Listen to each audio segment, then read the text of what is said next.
Φαπίνιο. Σόσιν μπροστά. Φαπίνιο. Φαπίνιο για το Σόσιν. Είναι ευκαιρία. Και είναι το γκολ. 0-3. Απίστευτο αλλά αληθινό. Λούκας Σόσιν. 0-3 εδώ στη Ρουμανία. Το κυπριακό ποδόσφαιρο γράφει ιστορία. Με την γραφίδα της ανόρθωσης. 0-3 στο Κλουζ. Εκπληκτική εξέλιξη στο παιχνίδι, φίλες και φίλοι. Μια από τις ωραιότερες σελίδες του κυπριακού ποδοσφαίρου γράφεται με την γραφίδα της ανόρθωσης. 14ο λεπτό στο δεύτερο ημίχρονο. 51ο στο παιχνίδι.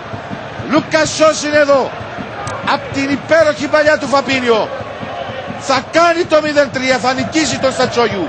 Θα νικήσει την υπεροψία και την σιγουριά των γηπεδούχων. 0-3. Υπέροχη τροπή στο παιχνίδι για την Κύπρο. Για την ανόρθωση Αμοχώστου.